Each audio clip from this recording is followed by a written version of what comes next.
Have you ever worked in the woods? Deep in the forest, cut off from civilization, all alone? If so, you know the rules. There are rules in the forest. Unwritten rules.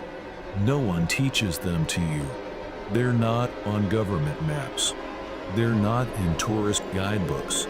But anyone who works in the woods knows that faint unease, the footsteps you hear at night, the places where the wind blows cold even during the day, the valleys that animals never approach. My name is Michael Davis. I've been working in a fire lookout tower for 10 years. For 10 years, I thought I was a rational man. I didn't believe anything without a scientific explanation. That's the kind of man I was. Until 4 days ago. 4 days ago, I broke all those rules to save my dog, Emma. And now, I have 3 claw marks on the back of my left hand. They're not human. These wounds ache every night, as if something remembers me. Sometimes, when I look out the window, I see shadows among the trees. Emma still shivers when she looks in a certain direction. She knows something. That something followed us back after we returned. What I'm about to tell you might save your life if you ever find yourself alone in the woods. But once you hear this story, you'll never look at the forest the same way again. You'll find a different meaning in the rustling of the trees. You'll look for shapes in the mist. And in the middle of the night, you'll listen to the sounds from afar to make sure it's just the wind and not something else. Are you ready? Once you hear it, you can't go back to the world you knew. It all started a week ago on a stormy night. It was a record-breaking storm. The Weather Bureau had issued a warning calling it extremely dangerous. Alone in the lookout tower, engulfed by thunder and gale-force winds, I stared out the window. Winds exceeding 60 miles per hour shook the tower as if a giant hand was pushing it. That night, I realized one fact. A man is truly powerless in a small room 120 feet in the air. Emma is a 3-year-old border collie, adopted from a shelter when she was 6 months old. The shelter staff called her a problem child. Her previous owner had apparently abused her, and she had lost trust in humans. But when I approached her cage, Emma reacted differently from the other dogs. She looked at me with eyes full of hope, not fear. Border collies are working dogs.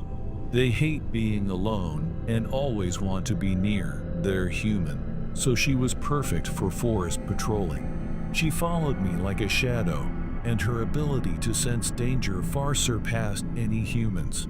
Thanks to Emma, I had saved many hikers.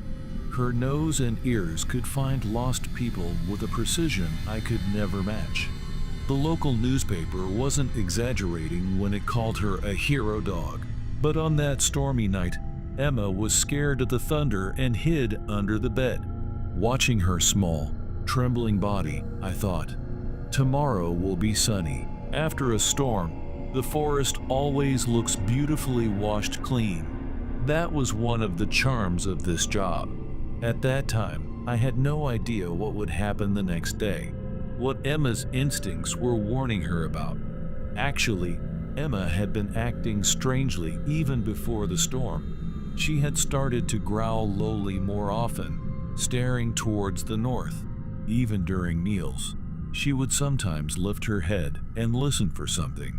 I thought it might be a sign of a wildfire, but looking back now, she was sensing something else. I was just a ranger. My job was to monitor wildfires, not to be a paranormal expert. But I had learned one thing in 10 years of working in this forest. Never underestimate an animal's instinct. They always sense something that humans cannot perceive.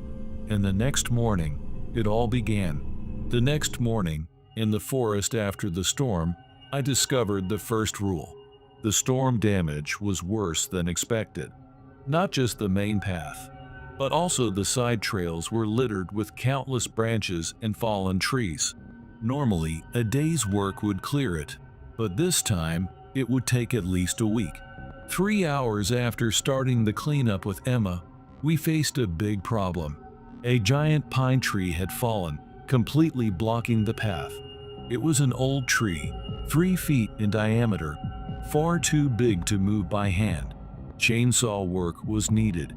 We decided to take a lunch break. Adequate nutrition is essential before such heavy labor.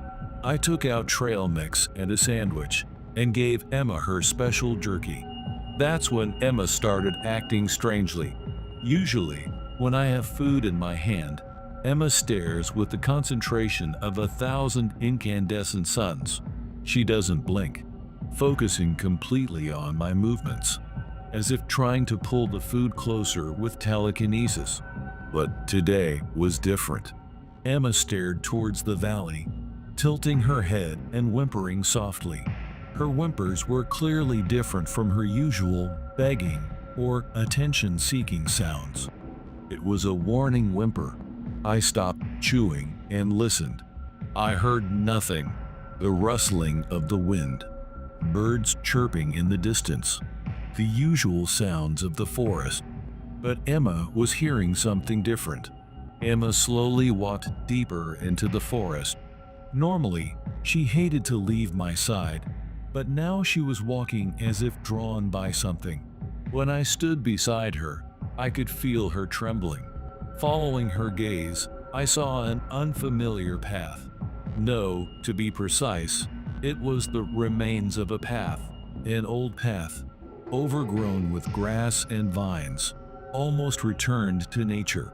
It probably hadn't been used for years, maybe decades.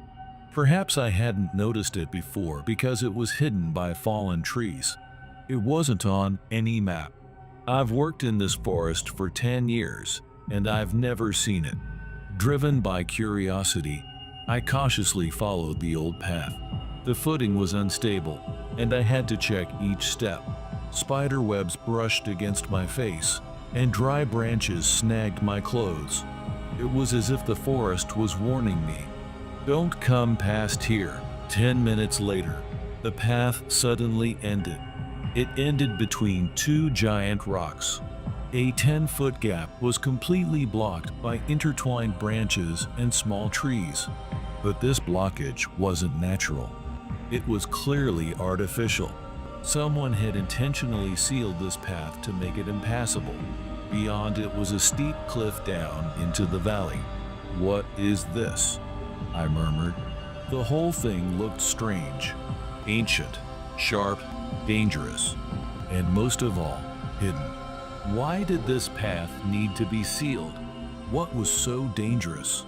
Somehow, it reminded me of Stephen King's Pet Sematary, the scene where the old man and the new neighbor cross a giant fallen tree in the middle of the night to bury a dead cat, with the line, "Sometimes dead is better." Just then, Emma growled softly behind me. I turned to see her hackles raised, staring at the blocked path. Something was there. No, to be precise, something was coming from there. I turned around, and Emma was gone. 80 feet behind me, she stood still, staring at the fallen tree.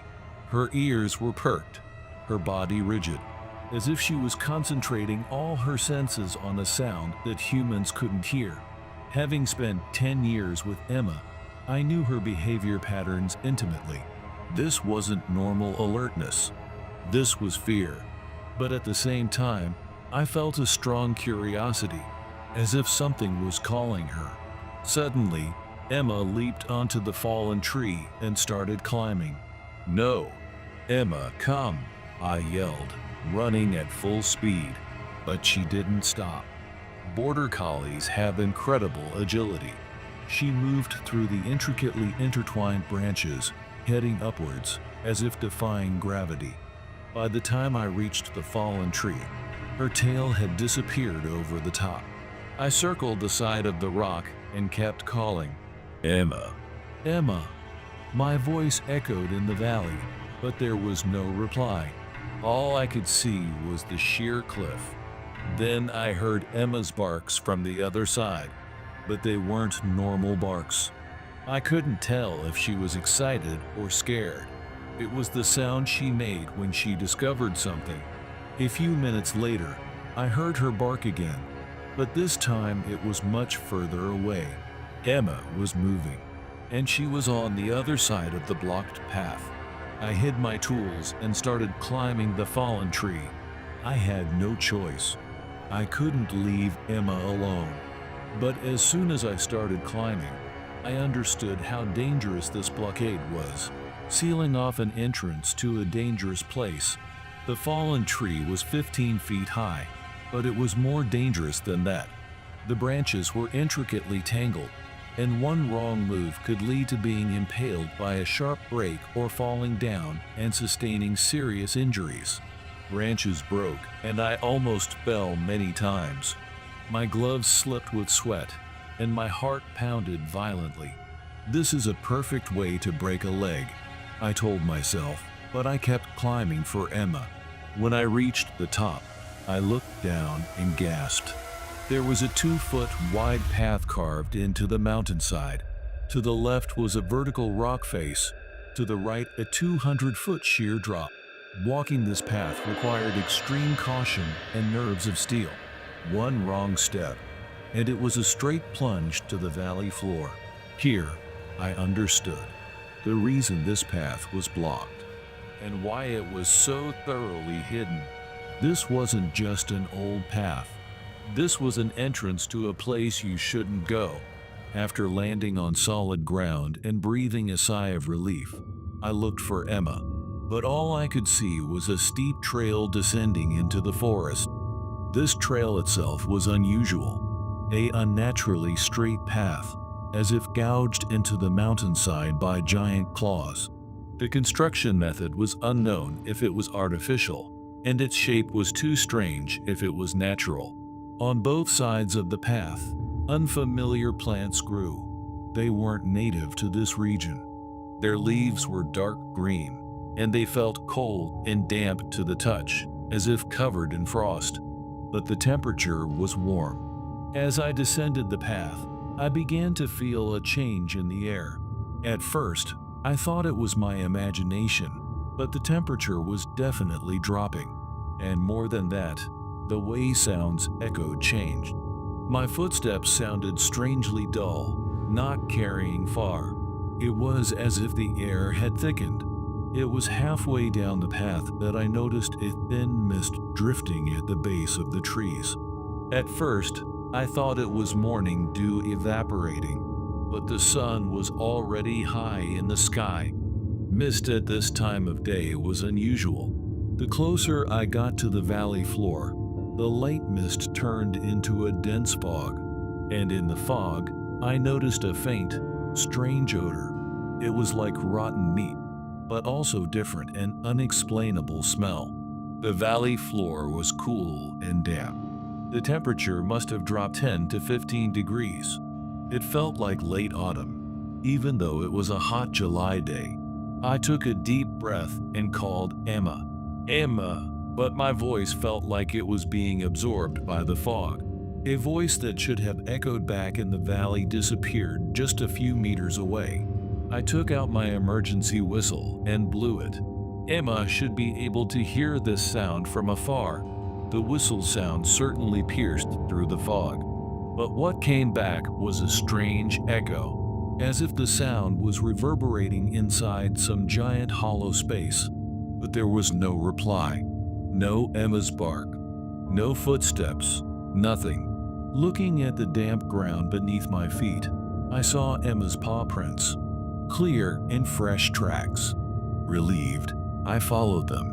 But after walking for a short while, I noticed something. The direction Emma's paw prints were heading was a place not shown on any map. For 30 minutes, I walked through the fog. Emma's paw prints continued reliably, but she was nowhere in sight. And gradually, I began to notice something else. There were no other animal tracks at all. In a normal forest, there should be traces of deer, squirrels, birds, and various other animals. But here, there was nothing but Emma's paw prints, as if other living creatures were avoiding this place. And after 30 minutes, I faced the worst truth. I had lost Emma's paw prints. The fog had become too thick, making it difficult to see the ground clearly. And before I knew it, I was standing on damp soil with no tracks anywhere. I decided to walk in a large circle, looking for tracks. To prevent getting lost, I tied a rope to a giant oak tree to mark my starting point. This oak tree was also unusual. Its trunk was of normal thickness, but its height was strangely low. It was shaped as if it had been crushed from above. After 45 minutes of walking through the forest, I realized a terrifying fact. I was lost. The dense fog made it impossible to see 10 feet ahead, and even more terrifying, I couldn't find the rope I had marked at the starting point. I should have walked straight back, but the oak tree was nowhere to be found. Then, a cold sensation crawled up my spine. I felt like something was watching me. From beyond the fog, I felt multiple gazes. Not animalistic. Something more intelligent, more malicious, was observing me. Shaking off the paranoia, I blew the whistle again, calling for Emma. The sound might intimidate a mountain lion. As I sat on a log, drinking water, a man emerged from among the trees. He was in his early 20s, thin, dressed in tattered clothes, carrying an old backpack. "Excuse me, I'm looking for my dog. Are you all right?" He didn't speak, covering his mouth with his hand. He signaled for me to be quiet and pointed at the trees. I felt a vibration through the soles of my feet. It was distant, but every 4 to 5 seconds, the ground subtly shook, and then I heard it, a faint thump, repeating every few seconds. Something enormous seemed to be walking through the valley, and it was getting closer. I looked at the man, who was pressing himself behind a large tree. Then, the siren sounded. It was so loud, I fell to the ground. The sound was coming from above the tree canopy. Whatever that monster was, it seemed to be close now. I stayed low. The ground shook with each step. I saw a nearby fallen tree roll to the left. The next blast of the siren made me move. It was so loud my ears were ringing. It sounded almost directly overhead. I crawled towards the nearest tree, pressing my face against its bark and embracing it, and then silence fell. Everything was completely still. Nothing moved. Nothing breathed. Then it started moving again, moving away from us. I thought about Emma. How much she hated loud noises. She must be as far away as possible. I wanted her to be safe. I looked towards the man who had been hiding, but he was gone. I sat on the ground, my legs trembling, trying to regain my breath. Just then, Emma's head poked out from the bushes. "Emma, it's really good to see you." I slapped my knees and called her, but she didn't move. "It's okay. Come on, let's get out of here." But Emma stayed there, whimpering softly. She looked back at the bushes, then took a small step towards me, and something came out of the bushes with her. It was a small girl with long black hair, about 8 years old. She was wearing a Rugrats t-shirt and gripping Emma's fur like a lifeline. I could see the girl was scared. I spoke to her as quietly as possible. "Hi, you met Emma. She's a good dog." The girl looked down at Emma, then up at me. "Shall we get out of here, the 3 of us?" She stood still for a minute, then nodded slightly. "Good. Hold on to Emma so you don't get lost. Can you take my hand?" I stood there and held out my hand to her. After a moment, she slowly approached and took my hand. I took a fresh bottle of water from my backpack and offered it to the girl. "You must be thirsty. Want some water?" But she just stood there, staring at me. "Okay, Not now. We'll try again later. I looked down at Emma and said, "Let's go home." Emma sniffed the air and headed into the forest. We followed. 2 more times, we heard the sound of the giant something walking through the trees, once from a distance and once uncomfortably close. We stayed still and quiet until the danger passed. We walked for hours. I was sure we would never find our way out. The fog grew even thicker, sometimes making it impossible to see more than a meter ahead. We walked hand in hand. Emma led the way. I held the girl's hand, and the girl held Emma's collar with her other hand, like blind people walking in the dark. As we walked, I observed the girl. Her way of walking was strange. She walked carefully, checking each step as if she didn't trust the ground, and she was constantly alert to her surroundings, moving her neck, listening intently, trying not to miss any sign. This child had lived in a dangerous place for a long time. That fact emanated from her every move. When we sat down for a break, and I was about to offer the girl water again, Emma suddenly stood up. She tilted her head, listening to something in the distance. Her ears perked up, and her whole body tensed. And then, suddenly, she ran straight into the depths of the forest. I grabbed the girl's hand and followed. The girl was surprised, but ran after me. Her running style was also unique. She ran quietly, minimizing her footsteps, as if accustomed to covert movement. When Emma got too far, she stopped and waited for us. She must have been worried when we disappeared from sight. She barked softly until we caught up, and then she ran again. Emma's barks had also changed.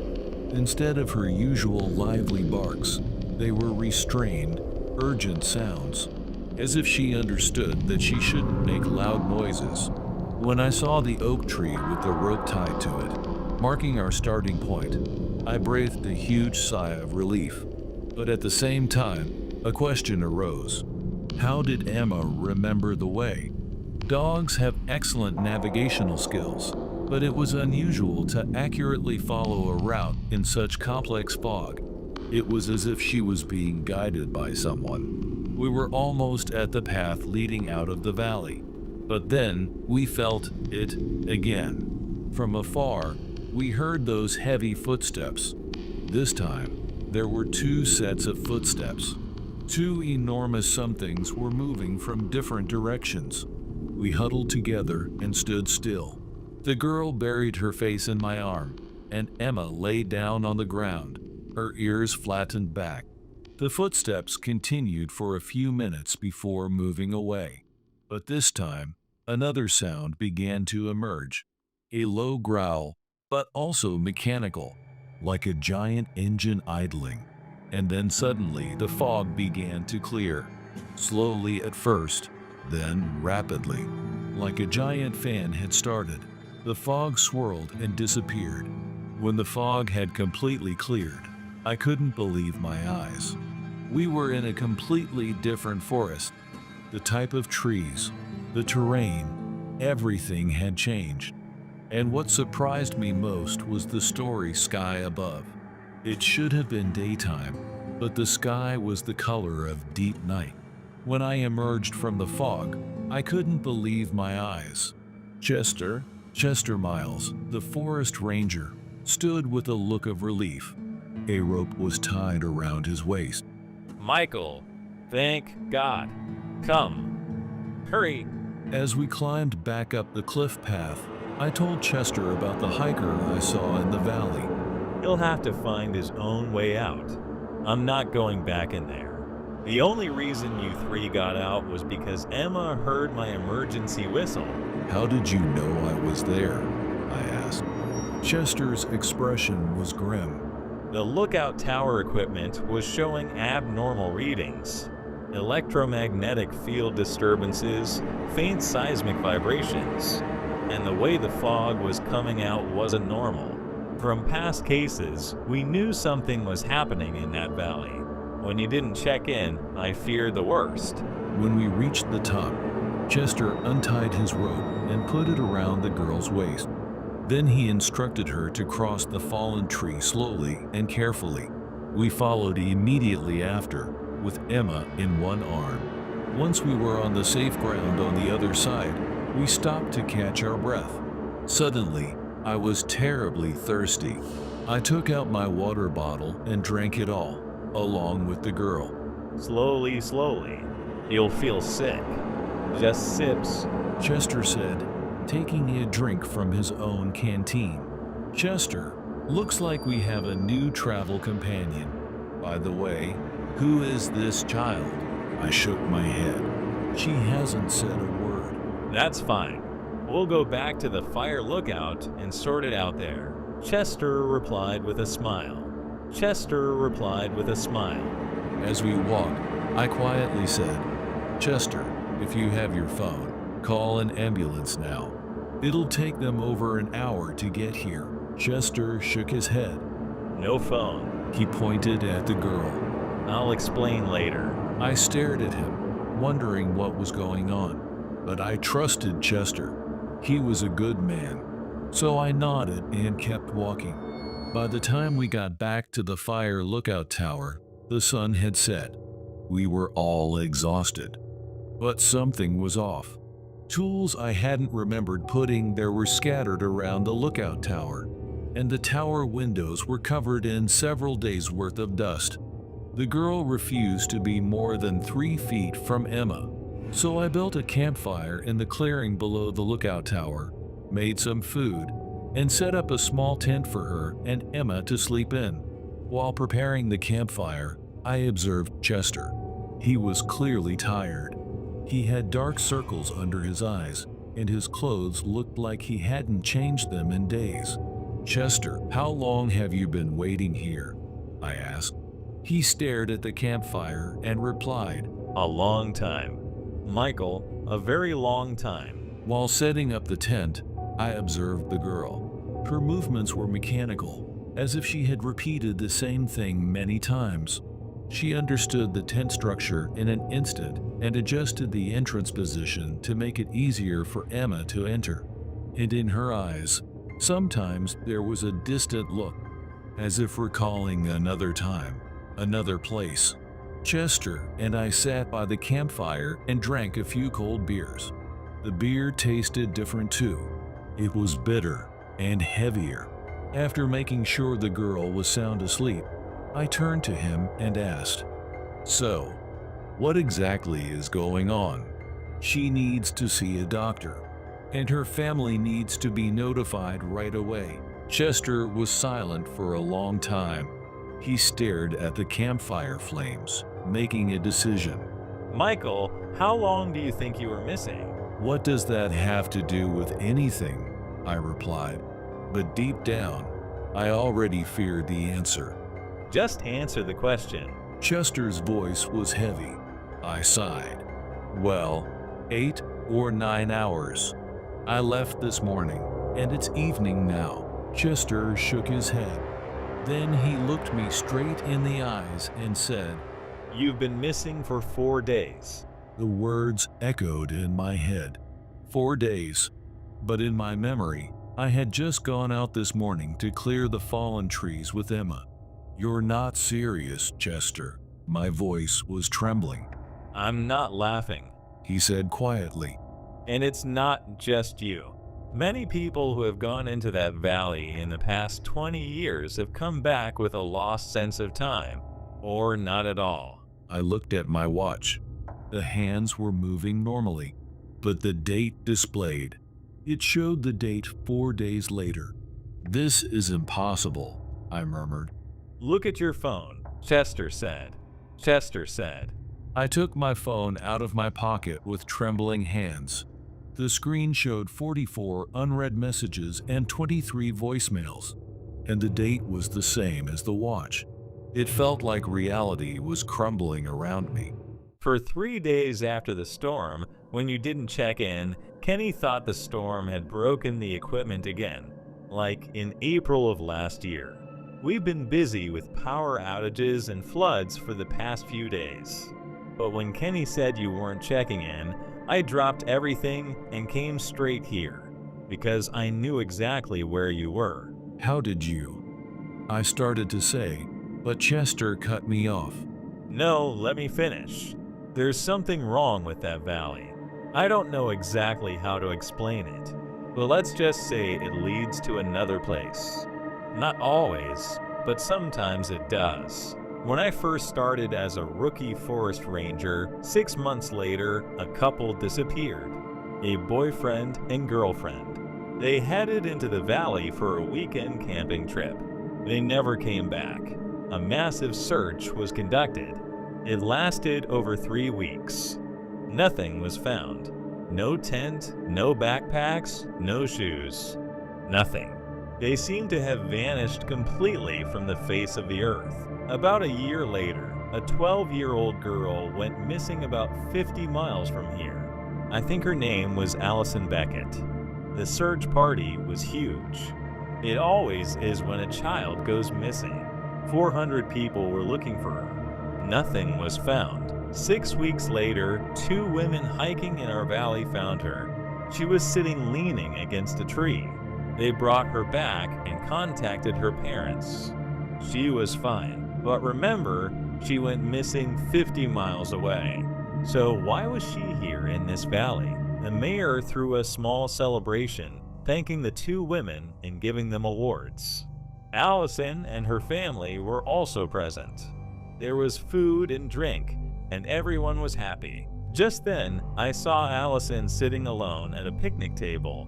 So I sat down and asked her what actually happened. She said she was hiking with her family to a waterfall. Her brothers were fighting. Her parents stopped to break them up. While they were stopped, Allison kept walking. She said she was tired of hearing her brothers argue. Around a bend in the trail, about 50 feet into the forest from the path, there was a carousel. A real carousel with lights and music. She said she got off the path and walked towards it, reaching out her hand. She wanted to see if it was real. The moment Allison touched the carousel with her hand, she said she was standing in a different forest, and everything was covered in fog. In the next 5 years, there were 3 disappearances. That's when I decided to block the path to the valley. You did that? I asked. You created the fallen tree? Yes, and I don't regret it. The disappearances have decreased since then. I sealed all the entrances, and I hid the path to the valley as much as possible. It was quiet here for a long time, but 4 years ago, a little boy went missing. Jackson Perry. He was 6 years old at the time. And again, a massive search. Locals, reporters, people from out of state came to help. We searched everywhere. We brought in search dogs. Of course, I also searched that hidden path and climbed the fallen tree to look. There was nothing. 5 days later, I found him sitting at the base of the fallen tree we climbed today. I had already checked that spot 3 times. I checked him for broken bones, and he looked fine except for some scrapes. I picked him up and took him back to the search party. When it was just me and Jackson, I asked him what happened. He said he was playing hide and seek with his sister. He was hiding behind a big rock. He closed his eyes, and when he opened them, his sister was gone and he was in the forest. It was filled with smoke like a fire, and he couldn't see well. He got scared and started crying. Then he heard a loud noise, like a fire truck. His ears hurt. The ground started shaking. Then, he said a giant picked him up and carried him above the trees. He said it felt like flying. Jackson said he could see for a long distance. Then the giant put him down on a big pile of branches, and he climbed down and sat at the bottom. After a while, I came and found him. When I took him back to his parents, they rushed him to the hospital. According to the doctor, the only problem Jackson had, besides the scrapes, was a ruptured eardrum. The doctor said that can happen if you're near a loud explosion. Chester seemed to notice I had turned pale. He paused to open another beer. I asked the only question I could think of. But why don't you want to take the girl to the hospital and have her checked out? We need to find out who she is. I know who she is. Chester said quietly. Her name is Olivia Hernandez. She's 8 years old, and she went missing 20 years ago. How could? I started again, but Chester cut me off. You were missing for 4 days. Time is different over there. For Olivia, only a few weeks might have passed in that other world. The flow of time is distorted. Her body is still 8 years old, and her memories are still 8 years old.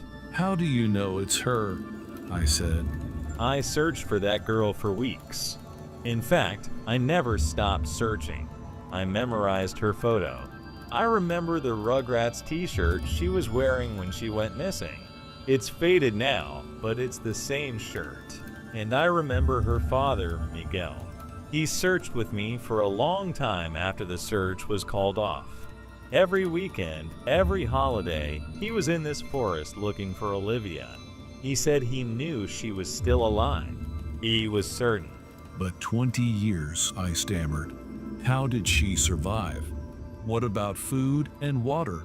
And how did she protect herself from the monsters that live over there? I don't know, Chester said.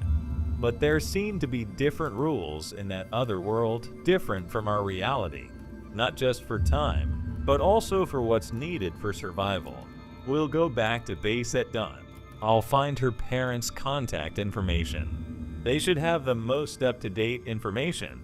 Parents of missing children always keep their contact information current, no matter how much time passes. We'll get them here as soon as possible.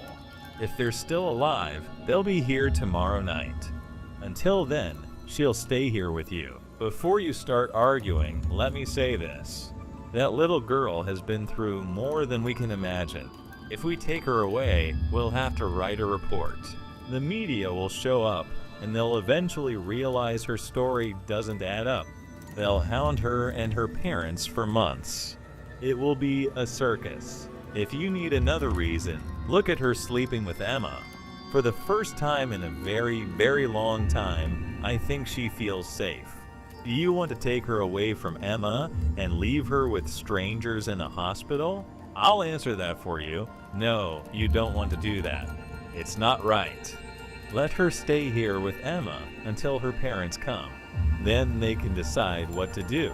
I thought about what had happened to me, and about what people would say if I told them what had happened to me. They would think I was crazy. Then I thought about Olivia. Chester was right to keep things quiet. Okay, I said. Olivia will stay here with me and Emma until you come back with her parents. I fell asleep in the chair by the campfire. When I woke up, Chester had already left. A note was left under a rock by the chair. It just said, "Back by tonight." I spent the whole day watching Olivia play with Emma in the clearing. As promised, Chester called at 5 p.m. He was waiting at the airport to pick up Olivia's mother, Maria Hernandez. She had flown alone. Her husband was undergoing his last chemotherapy treatment and was too weak to travel. When I heard the sound of the truck arriving 2 hours later, I was waiting at the entrance to the dirt road from the parking lot. A few minutes later, they walked up. The moment I saw Maria, I knew she was Olivia's mother. There was a resemblance in their faces. She was visibly nervous and asked, "Where is she? Where is she?" I pointed to the clearing. Olivia was sitting with Emma, braiding dandelions into her collar. Maria gasped and clutched her heart. Oh God, it's true. She whispered. She slowly walked towards the girl. Olivia. She whispered. It sounded like a prayer. Olivia stared at the woman for what seemed like an eternity. Then she ran and leaped into her mother's arms, her small hands still clutching the flowers. Then Maria was crying in earnest, still holding Olivia tightly. My eyes welled up. I looked at Chester, and he was the same. It was one of the best moments of my life. I will never forget it. After things settled down, we all talked for a while. Maria thanked us again and again. She said she could never repay us for what we had done. Olivia still hadn't said a word, but she held her mother tightly. Chester drove the mother and daughter to the airport. Maria wanted to take Olivia home as soon as possible to see her father. She said seeing her daughter would be the best medicine he could receive. After they left, I sat by the campfire, thinking about everything that had happened. Emma was sound asleep at my feet. Weeks passed, and things returned to normal. Then Chester called and invited me out for dinner in town. We met at a local diner. They had good burgers, and there was a pet-friendly patio in the back. After the waitress took our order, Chester said, "I got a letter from Maria Hernandez today. She says her husband's cancer is in remission, and she wishes I could have seen his face when he saw Olivia. She said it was like a heavy burden he had been carrying for 20 years had been lifted. I got a letter from Maria Hernandez today.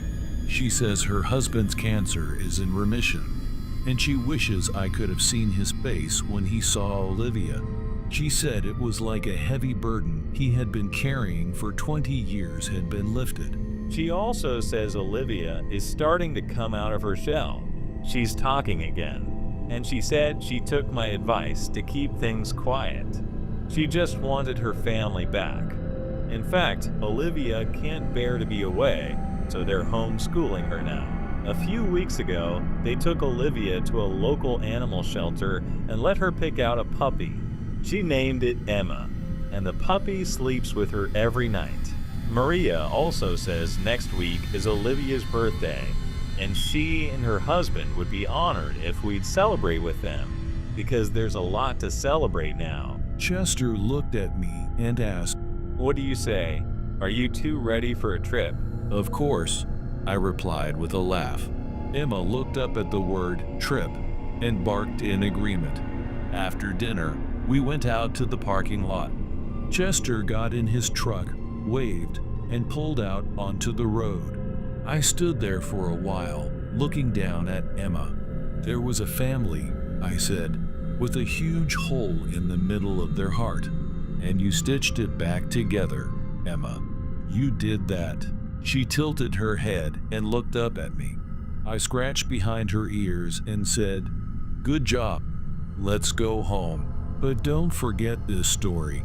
If you ever work in the woods, if you ever walk alone in the deep forest, remember these things. Rule #1. Never follow the hidden paths, no matter how curious you are. Rule #2. When the mist comes, turn back immediately. Rule #3. When you hear the siren, don't move. Hug a tree, hold your breath, and pray. Remember these rules, and you might come back alive. And so will your loved ones. But once you've heard this story, you'll never look at the forest the same way again. You'll know something is lurking between the trees. You'll know what it is when you hear footsteps, and you'll know what it means when the mist rolls in. Once you know, there's no turning back.